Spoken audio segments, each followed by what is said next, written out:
long ago in the 14th century, Switzerland was a very unhappy country. Austria, a neighboring country, had invaded and conquered Switzerland, and the Swiss people were kept poor and hungry while the Austrians grew fat and rich.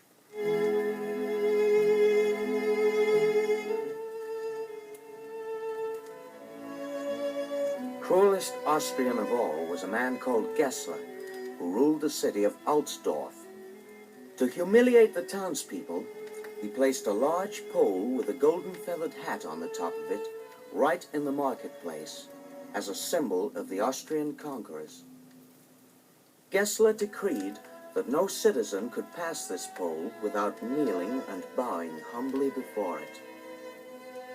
He had 2 ferocious soldiers standing next to the pole to beat or imprison anyone who refused to kneel before it.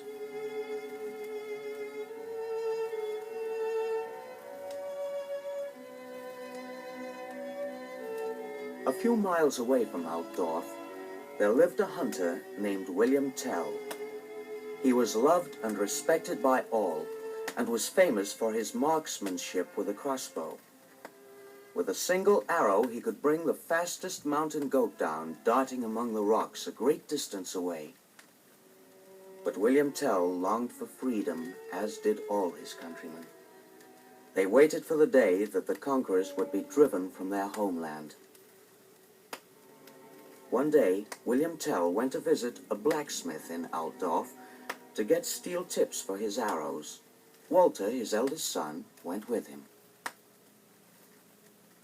Tell was not aware of Gessler's law, and when he reached the marketplace, he was shocked to see an old woman being forced to kneel before the pole by the 2 soldiers.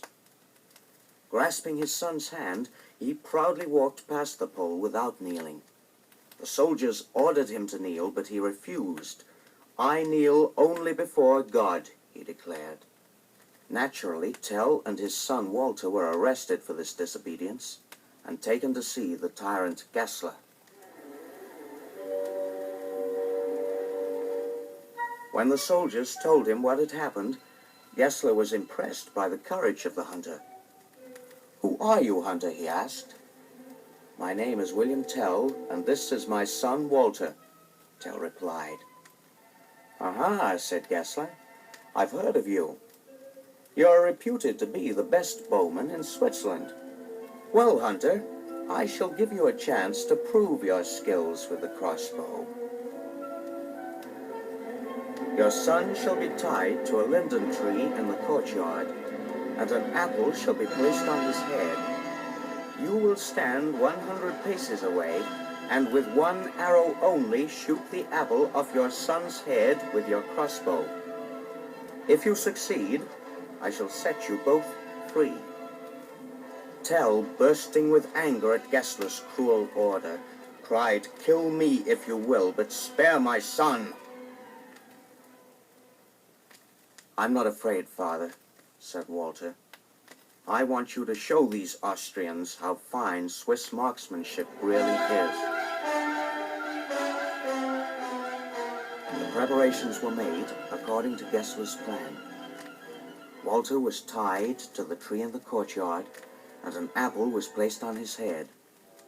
A large crowd soon gathered. The townspeople loved Tell and his son, and wanted to see what would happen. Tell stood watching his son standing bravely at the other end of the courtyard. 100 paces away, he bent over to take an arrow from his quiver. Secretly, he hid a second arrow inside his jacket. The crowd grew very quiet as they waited for Tell to shoot. Then, standing erect, Tell placed the arrow against the bowstring, raised it against his cheek, and aimed at the small target.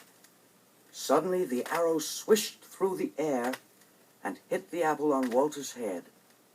It fell to the ground, cut in half. The townspeople cheered. A Swiss had been victorious over the Austrian conquerors.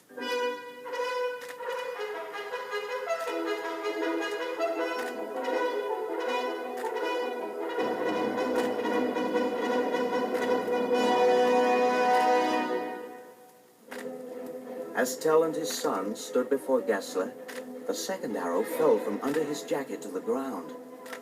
Gessler saw it and asked, "What was the second arrow for?" Tell replied, "If the first arrow had killed my son, the second would have pierced your heart.